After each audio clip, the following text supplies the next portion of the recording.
Alright, hey! So what I wanted to do today was to look at alternating bass style. And the kind of alternating bass style where you play, in quarter notes, you play a continual stream of root, fifth, fifth, root.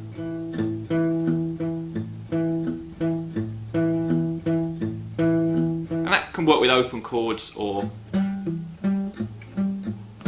closed chords. And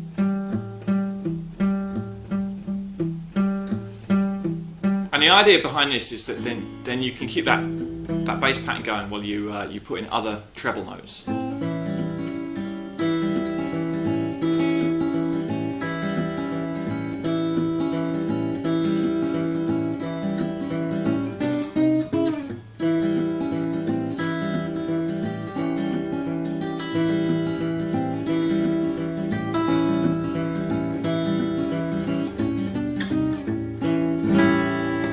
And this is good for folk style or country, rockabilly, that kind of stuff.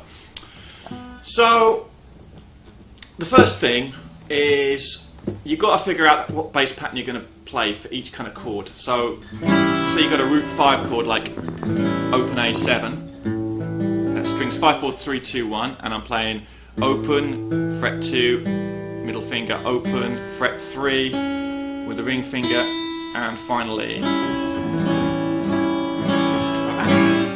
So here, the pattern is going to be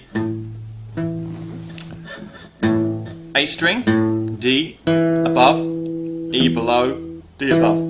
And finally, I'm using palm muting here.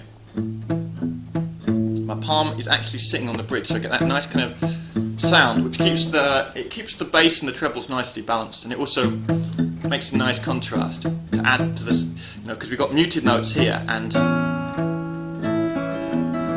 which are short and clipped, and we've got sustaining long melody notes, so it actually heightens the illusion slightly that there's two different instruments playing.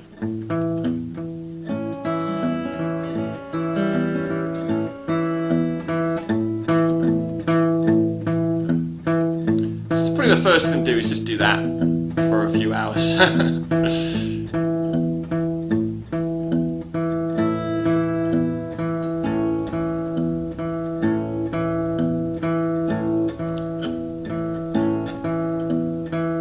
Next thing is your choice of fingers. It's up to you really. I mean, I use mainly fingers, index, middle and ring, and I pretty much sit them, I try and use the index on the G, try and use the middle on the B, and I go for the ring on the E. And I try and keep that selection down. Sometimes I move the fingers so that index is on the D and the middle is on the G and ring is on the B. But I just try and keep it consistent. Some people just use a two finger kind of system, index and middle, or if they're holding a pick then they use middle and ring. It doesn't really matter, it's what you're comfortable with. But this is the way I do it. I try and use a classical guitar influence method, and I put a different finger on each string.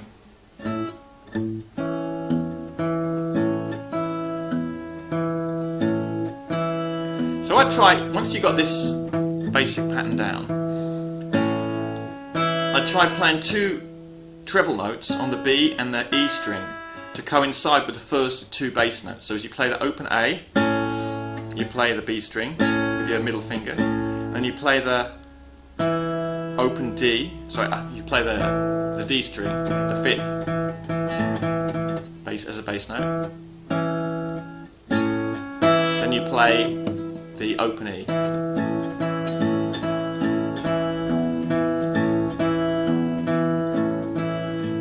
So coordination wise, that's not so difficult, because you're playing two notes on beat 1 and two notes on beat 2, then one note on beat 3 and one note on beat 4.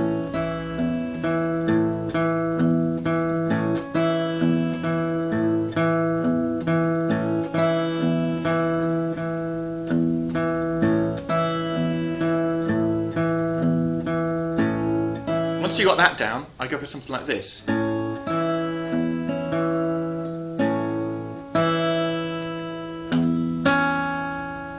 So it starts off exactly the same, and you play the bass E, and finally you play a note on that the and of 3.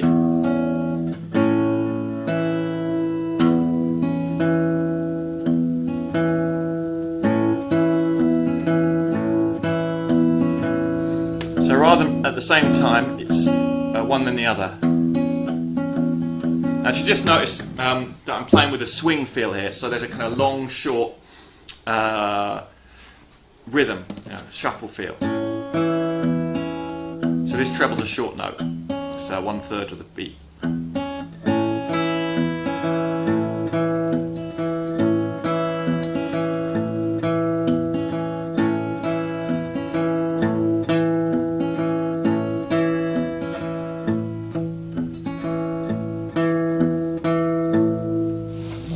Do that a bit faster.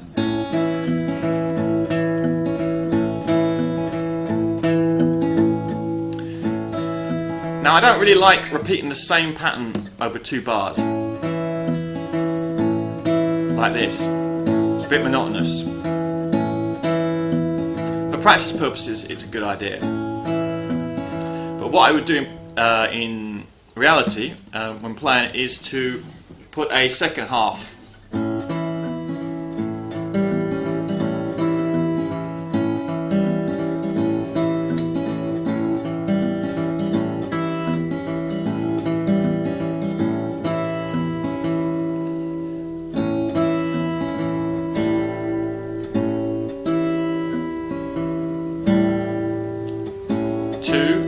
And 4, and so that's as we did it before. Now I'm playing the open G, my index finger, middle finger, index finger, bar 2, like that, open A, open G.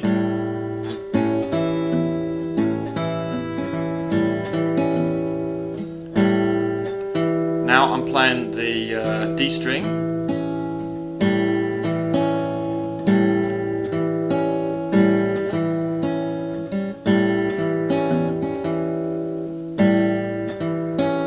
Then I'm alternating with the C sharp on the B string,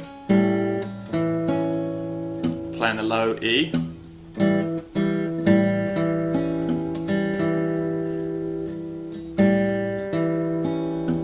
now I'm alternating with the G, and finally finishing off with the D. So you'll notice that the bass pattern is absolutely consistent.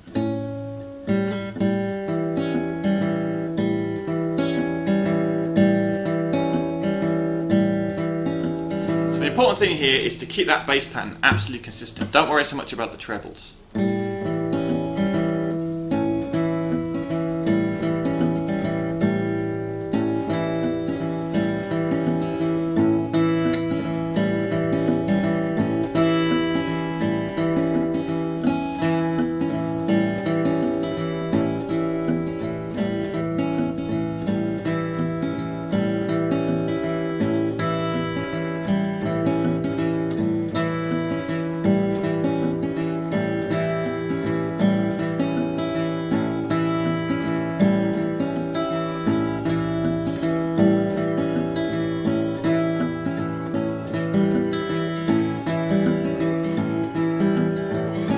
After you know a few patterns, you can improvise, mix it up. That's kind of the fun of it. Like I like to put a little hammer on here, which means I've got my index finger on fret 2 of the B, and I hammer on with my ring finger on fret 2. So when I play that B string,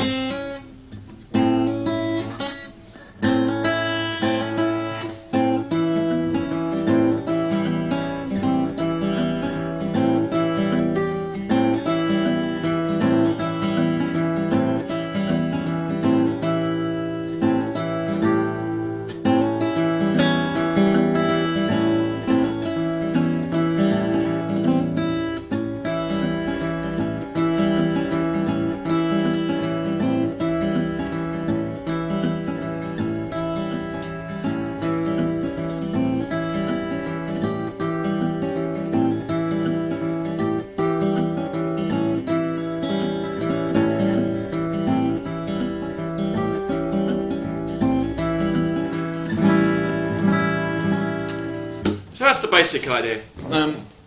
The main thing is to learn one or two patterns that you like. Write them down on paper and just figure out the coordination with your right hand. Just get them down till you can play. Ultimately, you're going to want to figure out how to apply these patterns to root 6 chords like E7. Open 2, open 1, open, open.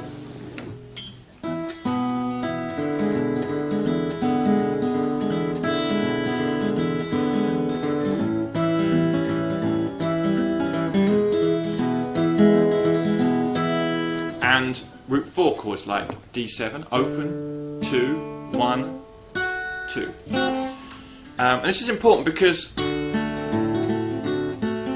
it's quite common in a song to use root 6, root 5, and root 4 chords in a sequence. So if you're not comfortable with one of those kind of chords, then when you change to a different, say from a root 5 to like A,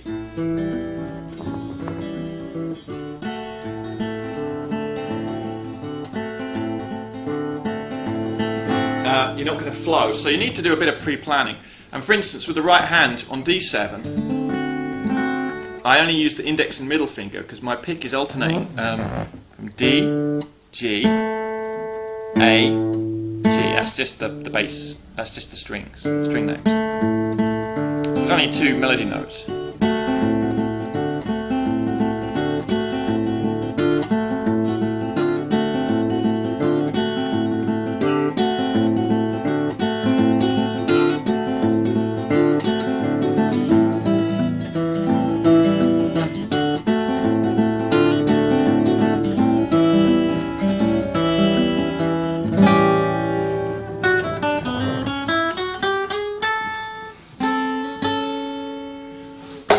So that's it. That's all I'm going to go into for now. It's quite involved. If you want to get into it, it's a pretty intricate style, and you just have to put a lot of work into preparing. But the basic principles are there, and if you follow the basic principles, you're going to know how to develop this style. Okay, so I'm going to leave it at that then. Take it easy, and I hope this has been useful. All right, bye bye.